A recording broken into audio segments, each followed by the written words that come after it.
સો અવારનવાર તમે ન્યૂઝમાં ક્યાંક જોતા હશો કે આરટીઆઈ દ્વારા કોઈ સરકારી કૌભાંડ બહાર આવ્યું કે કોઈ સ્કેમનો પર્દાફાશ થયો. સો બેઝિકલી આ આરટીઆઈ છે શું, કોણ કરી શકે, કઈ કઈ જગ્યાએ કરી શકાય એન્ડ આની પ્રોસેસ શું હોય. સો આવા તમામ પ્રકારના ક્વેશ્ચનનો ઉકેલ મેળવવાનો આપણે આજે ટ્રાય કરીશું. તો હું છું તમારો મિત્ર જય, અને ચલો લઈ જાઉં તમને જ્ઞાનની દુનિયામાં.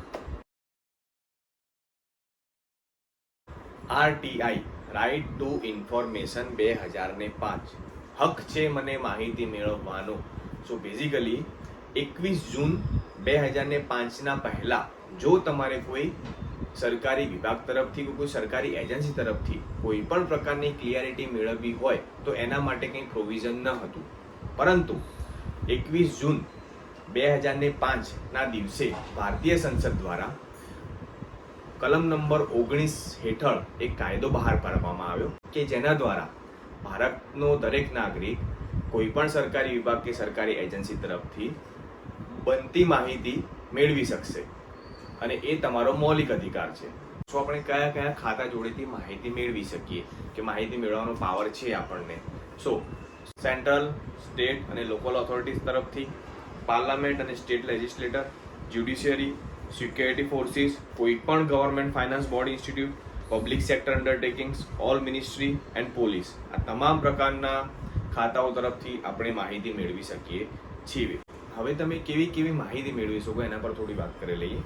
તો જેમ કે કોઈ સરકારે કોઈ નિર્ણય લીધેલ હોય કે કોઈ ટેન્ડર પાસ કર્યું હોય, સરકારી ટેન્ડર પાસ થયું હોય, કે પછી કોઈનું રિટાયરમેન્ટ હોય, કે પછી કોઈ ગવર્મેન્ટની એક્ઝામનું પ્રિપેરેશનમાં એક્ઝામનું જે ફાઇનલ રિઝલ્ટ આવ્યું એમાં તમને કંઈ, તો આવા તમામ પ્રકારના ક્વેશ્ચન છે. એમાં જો તમને એમના સરકારી નિર્ણય પર કોઈ પણ પ્રકારનો ડાઉટ હોય તો તમે આરટીઆઈ કરી શકો છો. આરટીઆઈ કરવા માટેની ફીસ માત્ર ₹10 થી લઈને 50 હોય છે અને તે કોણ કરી શકે, તો ભારતનો દરેક નાગરિક આરટીઆઈ કરી શકે.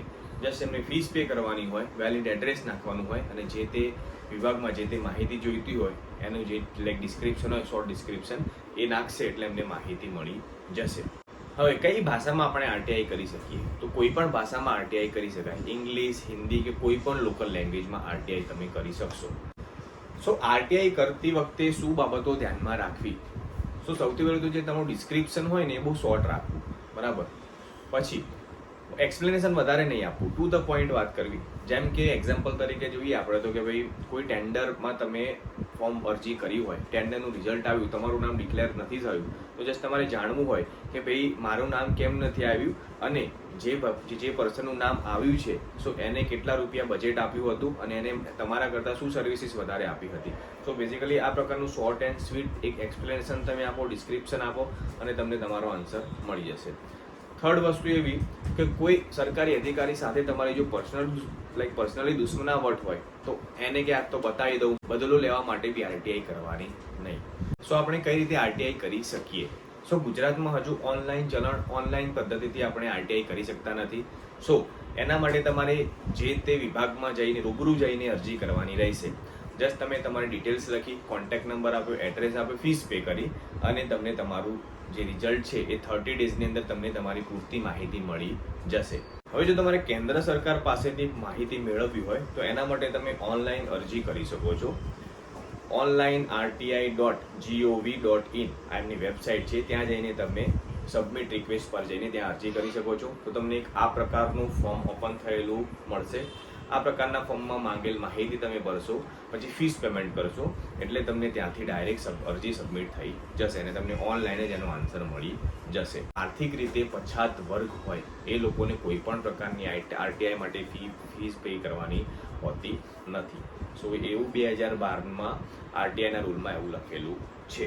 સો આશા રાખું છું કે હવે તમારે કોઈ પણ વિભાગ તરફથી કંઈ પણ જાતની માહિતી મેળવવી હશે તો તમે આ વિડીયો જોયા પછી આરામથી ઇઝીલી મેળવી શકશો. તો આવા જ ઇન્ફોર્મેટિવ વિડીયોને આગળ જોતા રહેવા માટે અમારી ચેનલને સબસ્ક્રાઇબ કરી દો. જો આ વિડીયો તમને થોડો પણ ઇન્ફોર્મેટિવ લાગ્યો હોય તો વિડીયોને લાઇક કરી દો. તો મળીએ છીએ આવા જ નવા ઇન્ફોર્મેટિવ વિડીયો સાથે. ત્યાં સુધી જય હિન્દ, જય જય કરવી ગુજરાત. અને શિક્ષિત બનીશું અને સંગઠિત બનીશું.